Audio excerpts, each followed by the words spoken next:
Pátria do Filho e do Espírito Santo. Amém. Então, senhoras e senhores, sejam bem-vindos. Essa galera que está vendo pela internet também, valeu. Essa vai ser uma aula sobre Deus Criador. A gente viu nas aulas anteriores, que podem ser vistas pela internet, tanto no gloria.tv quanto www.hsjonline.com. Nós vimos, creio em Deus, Deus Pai, Deus Todo-Poderoso, continuando o credo, né?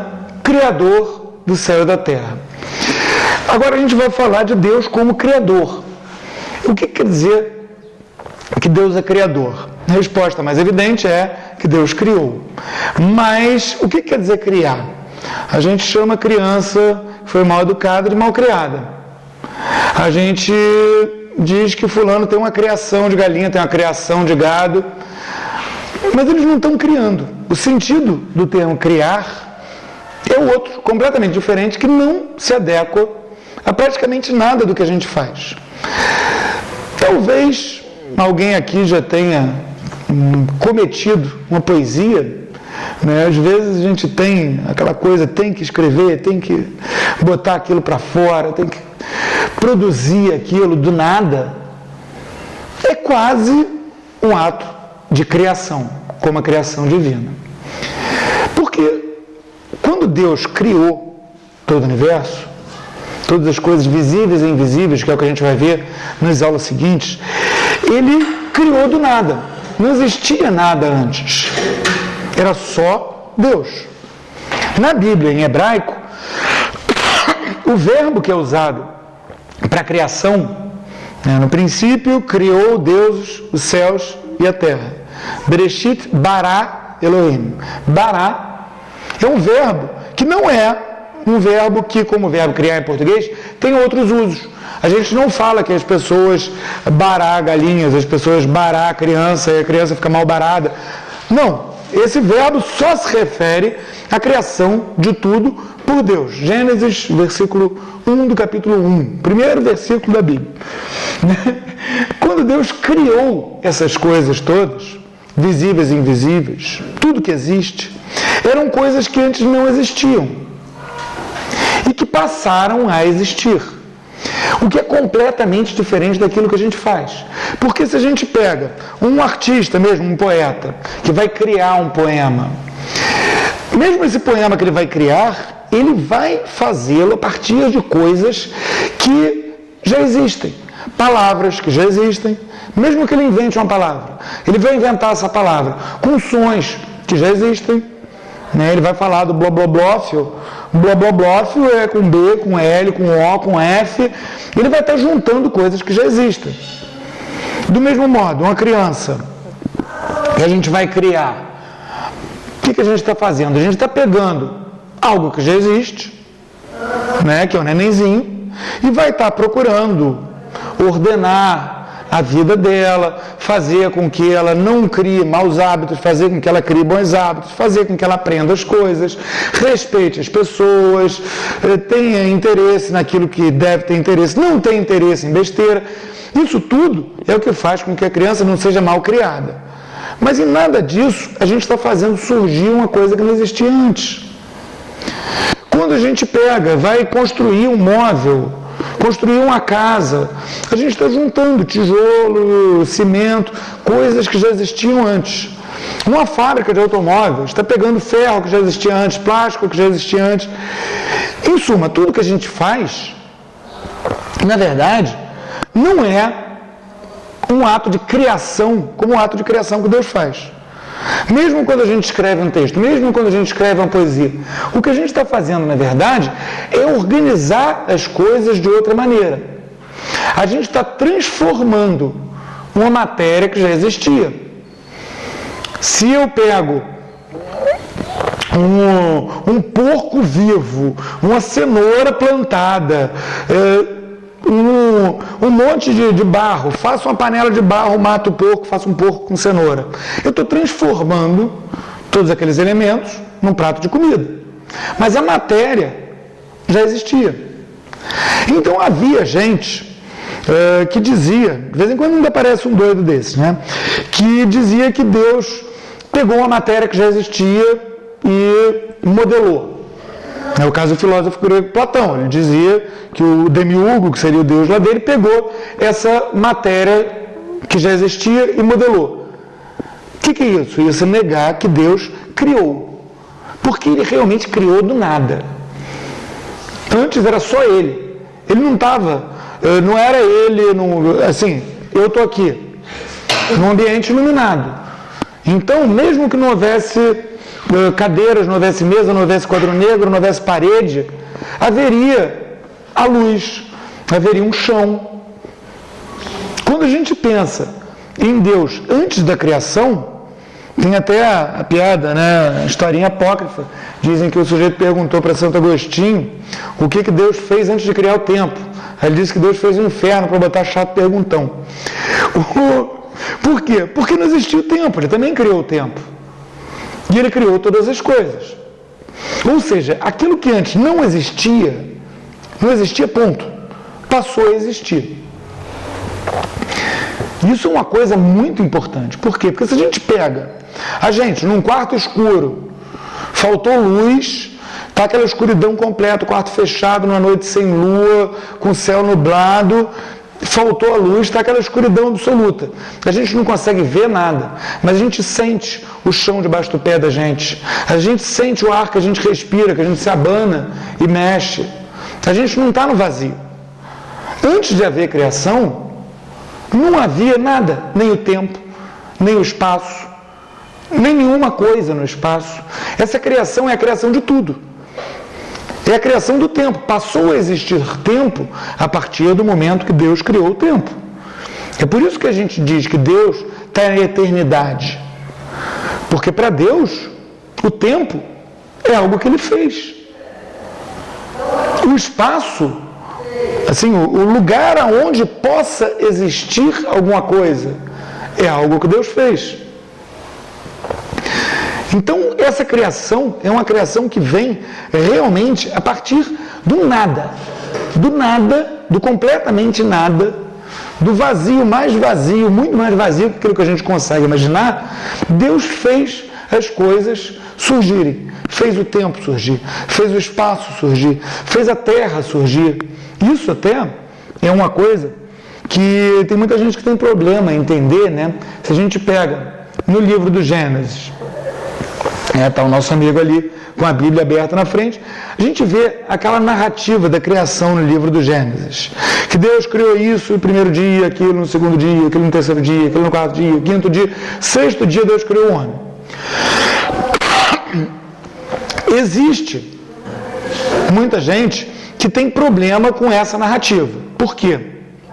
Porque eles dizem, mas espera aí, ciência moderna, física moderna, prova que tem pedras que estão aí, sei lá quantos milhões de anos, que tinha um bicho que viveu, sei lá quantos milhões de anos.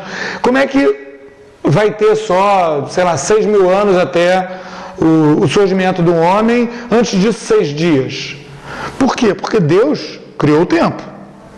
Quando Ele criou o tempo, Ele não criou o tempo igual em todo lugar. Isso até a física moderna já descobriu. Um sujeito que entra numa nave espacial e vai na velocidade altíssima para uma estrela lá longe, vai e volta. Para o sujeito, naquela velocidade, quase a velocidade da luz, vai passar 4, 5 anos. Quando ele chegar na Terra, vai estar passando séculos. E esse tempo do Gênesis, uma maneira que não é necessariamente a certa, isso não é uma coisa que seja um dogma de fé que a gente tenha que acreditar, mas faz sentido. É uma maneira da gente conseguir entender a ciência, como é que ela junta com a escritura nisso. Se a gente pega, Deus criou o espaço, criou o universo. E o universo foi se expandindo, está expandindo até hoje, porque Deus criou ele assim. Se a gente pega, do momento que Deus fez aquela primeira fraçãozinha de matéria, super compacta, começa a ir se expandindo, segundo a narrativa do Gênesis, e segundo a narrativa da ciência moderna, da física moderna, com o Big Bang. Se a gente fosse medir o tempo a partir de um ponto que esteja do lado de fora dessa expansão do tempo e do espaço, quanto tempo vai se passar desde esse princípio até a hora que surge o homem? 6 dias, que é o que diz na narrativa do Gênesis.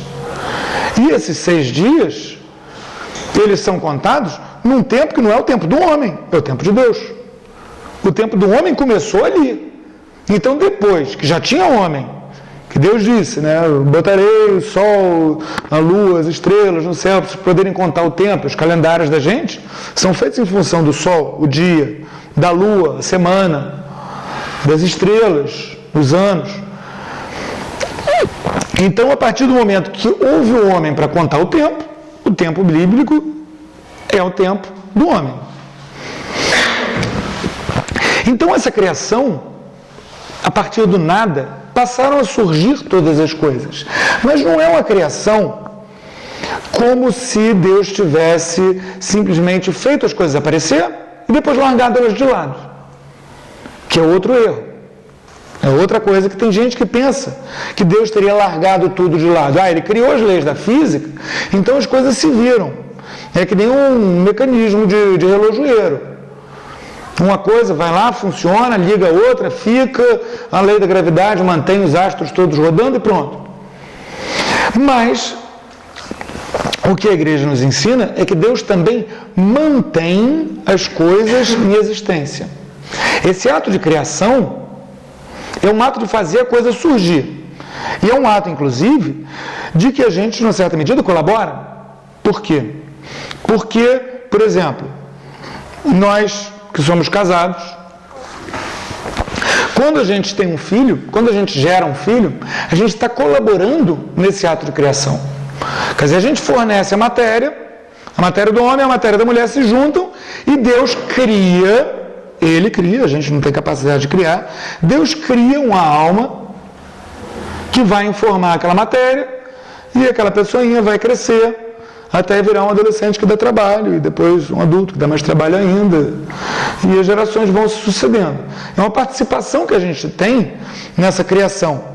E é por isso que a gente tem essa expressão, né, do filho mal criado, é uma confusão mental que se faz, né, da criação do filho com essa participação no ato da criação. Mas a própria existência das coisas, essa cadeira em que eu estou sentado,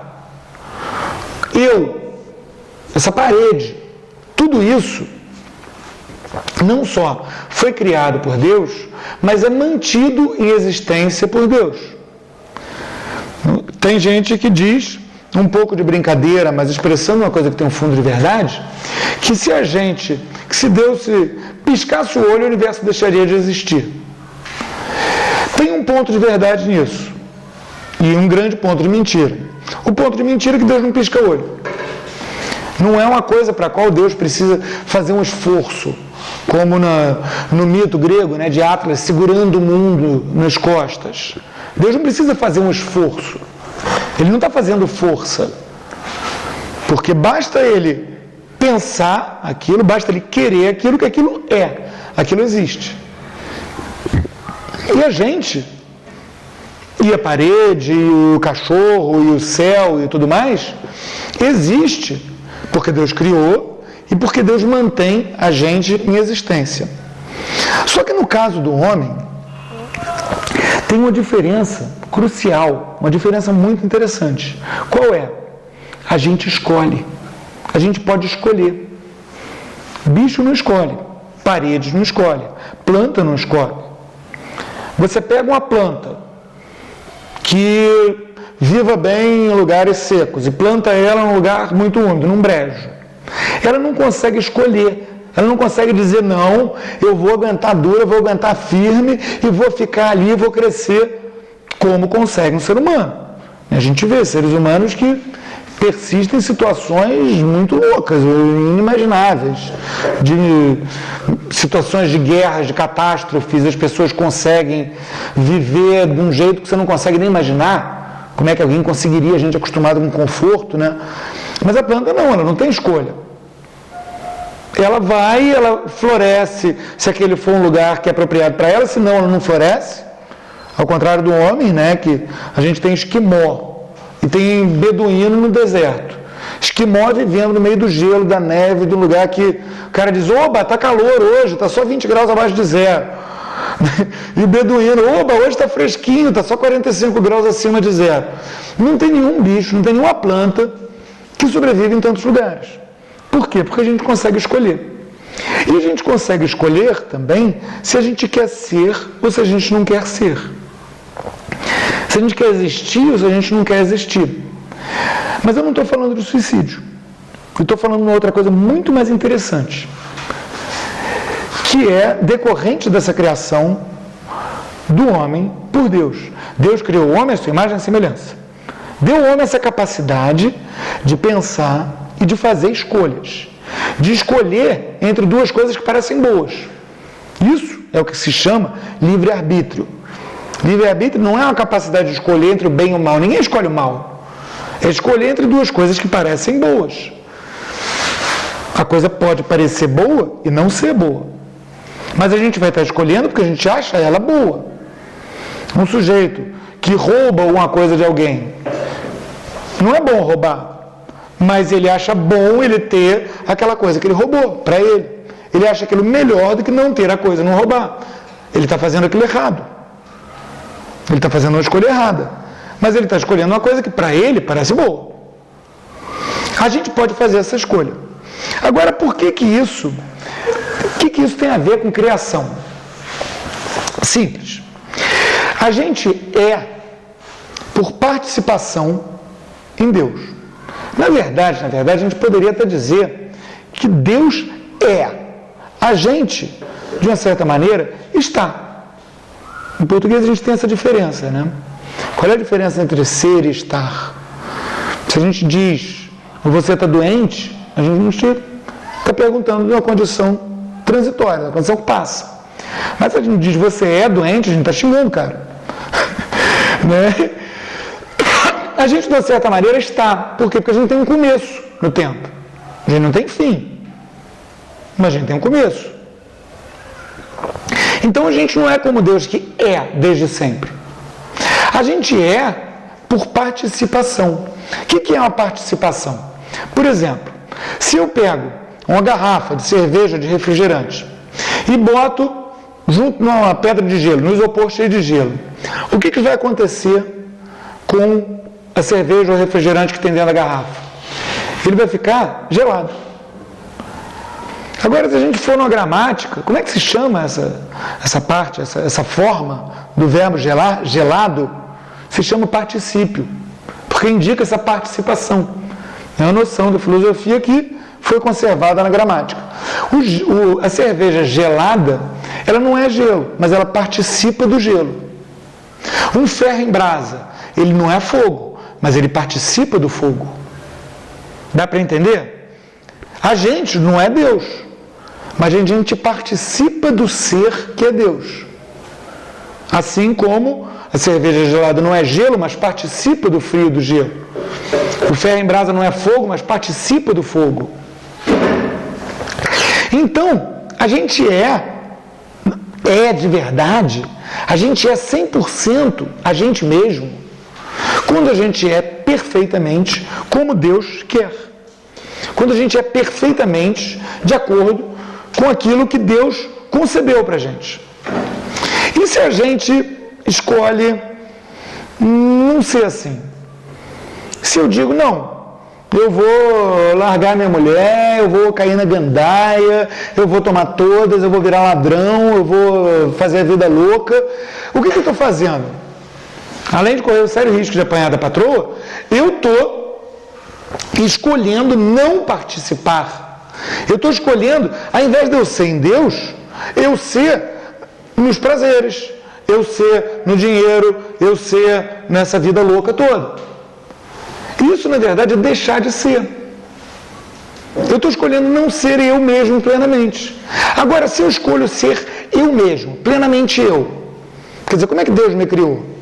Deus não me criou para eu ser, por exemplo, uma pessoa que vá fazer um trabalho de ficar construindo coisas materiais e levantando paredes. É uma coisa que até consigo fazer. Mas Deus me fez um sujeito que funciona muito melhor na cabeça do que nos músculos. Então, o que é eu ser eu mesmo? Eu ser eu plenamente, como Deus quer. É eu procurar ser o melhor Carlos possível. No meu caso, isso envolve estudar.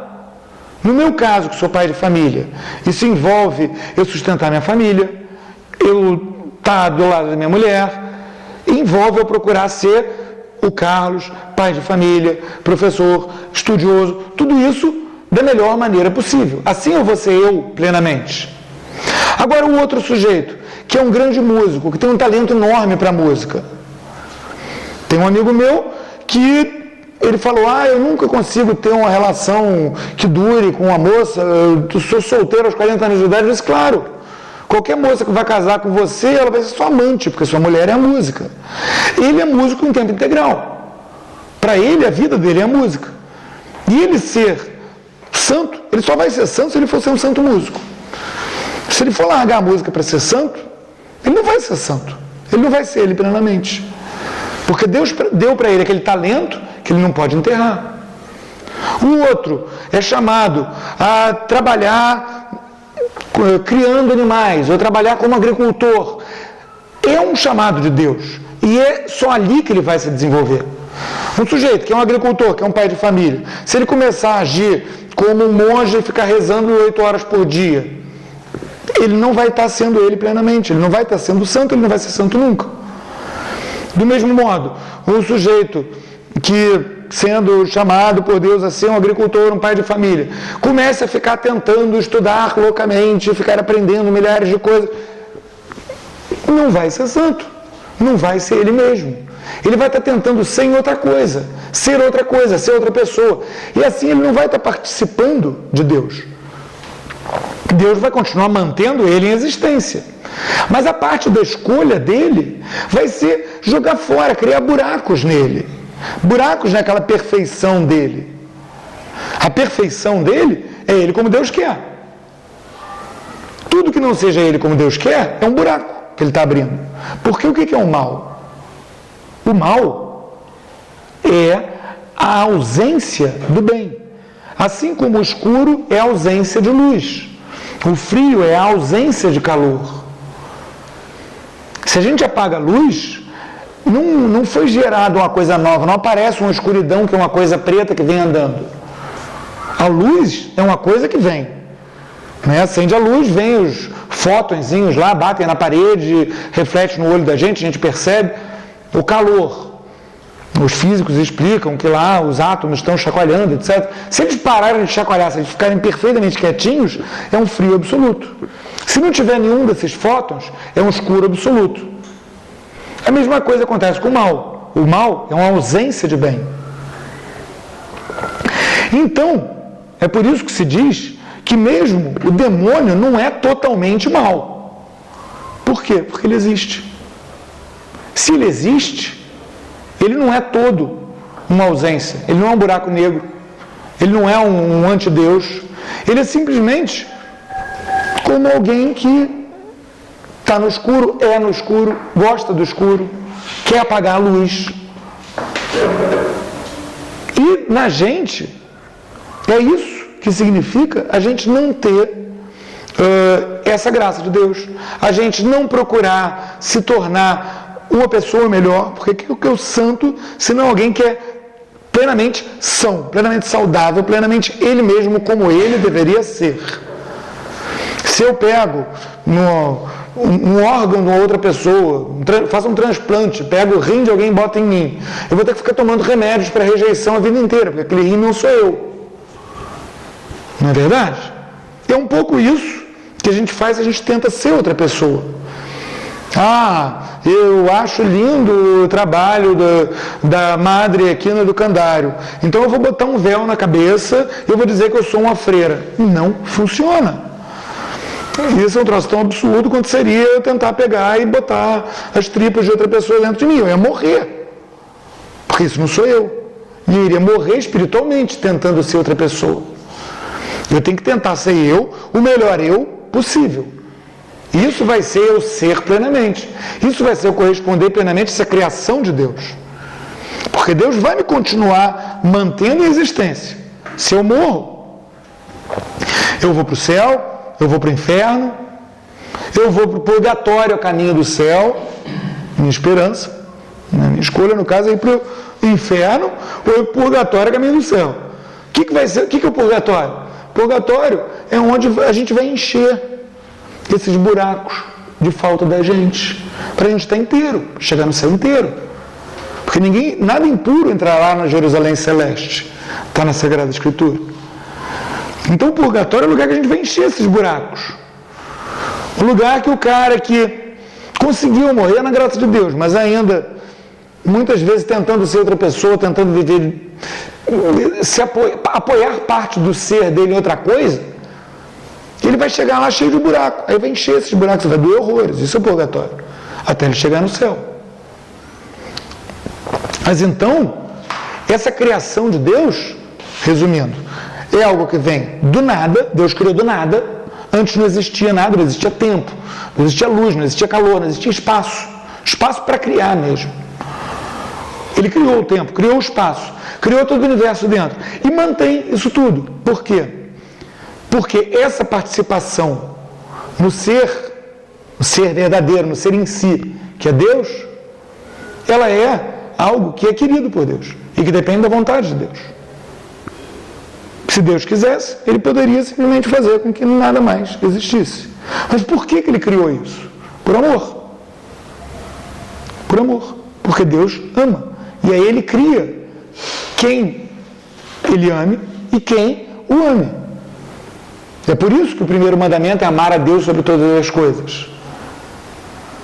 Porque para a gente ser a gente plenamente, a gente foi criado para amar a Deus. Então, se a gente não ama a Deus sobre todas as coisas, se a gente ama o dinheiro, se a gente ama a mulherada, se a gente ama o sucesso, se a gente ama qualquer besteira, no lugar de Deus, qualquer besteira, a gente ama aquilo mais do que Deus, qualquer coisa criada, a gente não está sendo aquilo plenamente, não está escolhendo ser plenamente aquilo que Deus criou. Ou seja, eu não vou ser o Carlos perfeito. O fulano não vai ser o fulano perfeito, que é o São Fulano, que é o fulano santo, que é o fulano que pode um dia estar no céu. Resultado, quando a gente fala de Deus Criador, a gente está falando de algo muito maior do que essa noção que muita gente tem, né? Que Deus chegou e criou as coisas, largou e foi embora. Isso é uma coisa que tem reflexo em como a gente se aperfeiçoa, como a gente se transforma, se melhora, se leva a aprimorar, a procurar ser uma pessoa melhor, como a gente vive isso tudo. Na própria questão do mal, Deus não criou o mal. O mal é o quê? O mal é um lugar que o ser inteligente escolhe não deixar Deus entrar ali. É um buraco. É um buraco na gente. É um buraco na sociedade criado pela gente. Isso é o mal. É uma ausência de Deus. Porque a gente pode escolher. Então a gente pode escolher dizer para Deus não. E Deus nos ama tanto que Ele permite que a gente escolha. Ele não vem que nem um sujeito com fantoche e impede a gente, leva a gente, como se a gente fosse um bonequinho para algum lugar. Como dizem, né? Tem maluco por aí que diz que tem gente que é teleguiado de Deus, tem gente que é teleguiado do capeta. Não. A gente escolhe. E a gente pode escolher a cada momento o que a gente vai fazer. A cada momento eu escolho. Eu escolho se eu vou falar uma mentira horrorosa aqui, se eu vou continuar dando essa aula. Se eu vou sair batendo em todo mundo, se eu vou continuar dando essa aula. São escolhas que a gente pode fazer o tempo todo. E aí eu pergunto, vocês têm perguntas? Não? E a pessoa que resolve ser ateu? A pessoa que resolve ser ateu. Ele não acredita em nada praticamente. Pois é, mas Deus acredita nele, né? Tanto que ele está ali. É isso que é o mais interessante. A gente pode fazer a escolha. A gente pode escolher, eu resolvi que eu sou ateu. Eu resolvi que eu sou panteísta. O panteísta é o cara que acha que tudo é Deus. Né? Tem uns panteístas, na Índia especialmente, que eles só andam descalços, porque como tudo é Deus, a formiga também é Deus. E se ele pisar na formiga de sapato, ele mata a formiga, então ele está matando um pedaço de Deus. É claro que para ele o grande barato da história é que ele também é Deus, né? Essas coisas sempre acabam no sujeito dizendo que ele é Deus no lugar de Deus. Todas essas coisas, o próprio ateísmo, né? É uma maneira do cara querer ser Deus no lugar de Deus. Mas o que ele vai estar fazendo? O cara que seja um ateísta fervoroso, que queira, assim, não, eu não acredito em Deus, eu não acredito em nada disso. Ele está chegando e está dizendo, ó, esse pedaço aqui de mim, eu não deixo que Deus exista. Eu não deixo que Deus entre aqui. Eu não quero que esse pedaço de mim seja baseado em Deus, seja fundado em Deus, participe do ser em si, que é Deus. Mas, por outro lado, mesmo o ateu mais linha dura, tem uma hora que ele vai gostar de uma moça, a moça vai rir para ele vai rir para a moça, e ele vai ver naquilo um reflexo do bem de Deus. Aquele amor que ele vai ter por uma moça. Então, aquele pedacinho, por vias indiretas, ele até vai permitir que Deus entre um pouquinho ali. O outro vai permitir, eu não estou dizendo que isso basta. Eu estou dizendo que isso vai existir. A gente não consegue ser completamente contrário, manter Deus completamente fora. Mesmo o pior dos psicopatas, o pior dos loucos assassinos, ele ainda vai ter dentro dele alguma coisa em que ele vai estar reconhecendo esse bem de Deus em algum reflexo dele. Numa coisa bonita, num pôr do sol bonito, como que está lá fora. Ele vai apreciar isso. A partir do princípio que ele se julga ateu, mas, por exemplo, eu tive a oportunidade de conhecer pessoas que falaram para mim que não acreditam em Deus. Só que é o seguinte, ele dá esmola, ele faz coisas boas, então um pouco de Deus dele. Ele não enxerga, né? Não deixa, ele não quer enxergar aquilo. Ele não quer perceber que ele está olhando para um reflexo. Como alguém que tivesse um espelho aqui que refletisse o pôr do sol em cima das montanhas, olhasse para o espelho e dissesse, é muito lindo esse filme que está passando nessa TV ali. É um filme maravilhoso. Mas eu não acredito que haja montanhas em pôr do sol lá fora. É um pouco isso. O que um cara que seja ateu radical esteja fazendo. Porque ele vai precisar, é da natureza humana, ele vai querer algum bem. Ele vai querer reconhecer algum bem. E aí ele vai fazer isso. Ele talvez vai dar esmola para alguém de que ele sinta pena. O mais radical nem isso, né? O comunista, ele não vai dar esmola, ele vai chutar o mendigo para apressar a revolução. Mas ele vai amar uma mulher, ele vai cheirar uma rosa, ele vai apreciar um pôr do sol. Só que ele vai estar como alguém que olha no espelho e diz, isso é um filme muito bonito, mas eu não acredito no que isso está refletindo. É uma maneira de enganar ele mesmo.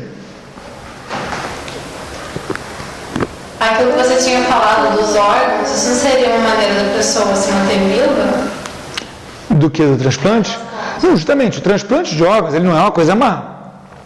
Ele é uma coisa, inclusive, é o uso do engenho humano, né, para a gente conseguir, da capacidade do ser humano de bolar coisas extremamente engenhosas, coisa muito bem bolada, que é um dom de Deus, inclusive, vem dessa capacidade de fazer escolhas, faz com que, porque Deus deu para a gente o mundo para a gente tomar conta. Isso a gente vai ver quando a gente for falar Deus Criador do céu e da terra. Provavelmente daqui a aula que não é a próxima. Próxima é Anjos e Demônios, Criador do céu. Depois a terra. Aí vai falar disso. Mas Deus deu o mundo para a gente tomar conta. Como Ele deu o mundo para a gente tomar conta, quer dizer tomar conta de verdade, quer dizer transformar Ele, quer dizer melhorar Ele, quer dizer usar as coisas que tem nele. Inclusive, a capacidade que o ser humano tem de bolar um remédio para impedir essa rejeição, por exemplo. Eu usei isso como uma comparação, como uma metáfora. A gente vai tentar enxertar um pedaço de algo que não é a gente na gente, o corpo da gente rejeita aquilo. Agora, o sujeito que o coração dele está pifando, e aí pega uma válvula de coração de porco, porque é de porco mesmo que bota, pega uma válvula de coração de porco e bota no cara, e aí dá um remédio para não deixar rejeitar, aquilo é o uso do engenho humano, o uso da capacidade do homem de usar esse mundo, usar todas as coisas criadas, para do mesmo jeito que ele come a costeleta do porco, E a costeleta do porco? Um cara que come costeleta de porco desde criança, quanto da válvula do coração dele, será que não era matéria que originalmente estava na costeleta do porco, que foi digerida, né? Ele transformou a costeleta de porco em mais dele, né? Eu, no caso, muito mais. Agora, o uso de um transplante, ele é isso. Ele é uma maneira da gente fazer de uma maneira mais engenhosa, não é mal. O mal é se for matar o cara para transplantar. Né? Tipo, precisa de um coração. Aí tá lá o cara que tá na cama do hospital e mata o cara para tirar o coração dele e botar o coração em outro. Ele não pode, evidentemente. Mas o cara já morreu? Pode. E é mais uma coisa dessa do engenho humano que a gente fica até com o cabelo em pé quando a gente para pensar na capacidade que o homem tem de bolar coisas. Verdade. Mais perguntas? Mais coisas interessantes? Não? Então, quem estiver vendo pela internet, tiver perguntas, pode mandar por e-mail para Prof. Carlos.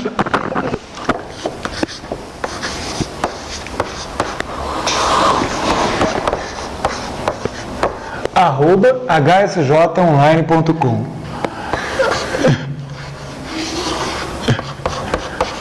Devia ter posto isso no quadro antes, né? E fazendo as coisas aos pouquinhos. Mas então, graças a Deus, chega ao fim.